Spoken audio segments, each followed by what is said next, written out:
दोस्तों, ये जो कहानी आज मैं आपको सुनाने वाला हूँ, ये कहानी आपकी ज़िंदगी बदलने की हिम्मत रखती है। बस शर्त यह है कि आपको इस कहानी को थोड़ा ध्यान से सुनना पड़ेगा। तो कहानी है एक हिरन की। एक बार एक हिरन जंगल में पानी की तलाश में घूम रही थी, भटक रही थी इधर से उधर। बहुत प्यास लगी थी उस हिरन को, बहुत देर से भटक रही थी पानी की तलाश में, लेकिन उसे पानी कहीं पर भी नहीं मिल रहा था।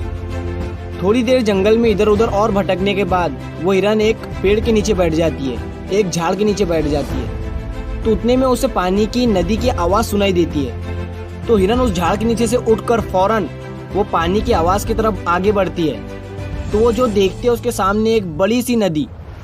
तो जैसे ही वो हिरन उस नदी को देखती है तो बहुत खुश होती है, मानो उसे डबल से कोई जिंदगी मिल गई है नई।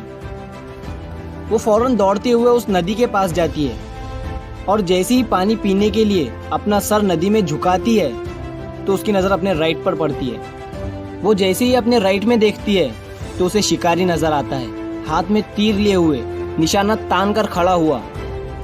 फिर जैसे ही उस हिरन की नज़र अपने लेफ्ट में पड़ती है तो उसे एक शेर नज़र आता है झाड़ियों के पीछे। अब हिरन पानी वानी सब भूल जाती है, कुछ भी नहीं रहता उसके दिमाग में, प्यास वगैरह। फिर वो हिरन पलटकर अपने पीछे देखती है तो उसे भयंकर आग लगी हुई दिखती है, जो कि धीरे धीरे उसके तरफ बढ़ रही थी। अब हिरन जाए भी तो जाए कहाँ? राइट में देख रही थी तो शिकारी नजर आ रहा था, जो कि निशाना तान कर खड़ा हुआ था, और अपने लेफ्ट में देख रही थी तो शेर नजर आ रहा था।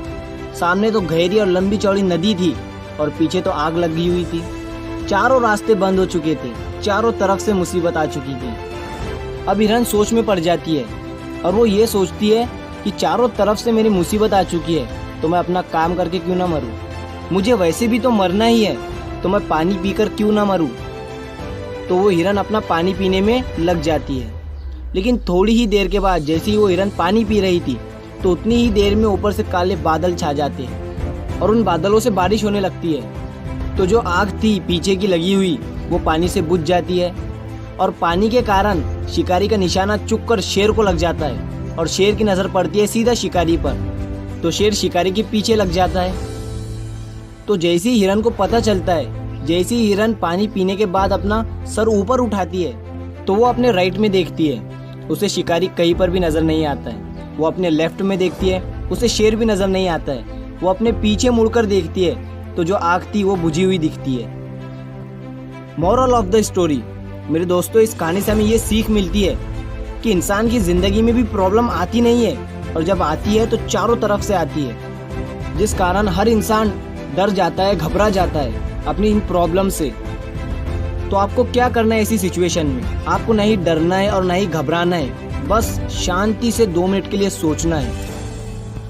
हिरन के पास भी बहुत सारे ऑप्शन थे। हिरन भी ये सारी सिचुएशन को देखने के बाद या तो पानी में छलांग लगा सकती थी या फिर इधर उधर भाग सकती थी, लेकिन उसने शांति से सोचा और वो अपने काम पर लगी रही। वो पानी पीने आई थी और वो पानी पीने लगी। इंसान भी अपनी कामयाबी से थोड़ी ही दूरी पर रहता है, लेकिन उसे मुसीबतें दिखनी शुरू हो जाती है, घर की प्रॉब्लम, पैसों की प्रॉब्लम, जिसके कारण वो कुछ नहीं कर पाता है, घबरा जाता है, डर जाता है। लेकिन आपको ना ही घबराना है ना ही डरना है, बस आपको अपने काम पर बने रहना है। मेरे दोस्तों, उम्मीद करता हूँ आपको ये कहानी पसंद आई होगी। तो ये मत सोचना कि ये दुनिया क्या कहेंगी, कर गए तो एक दिन ये दुनिया तुम्हें देखेंगी।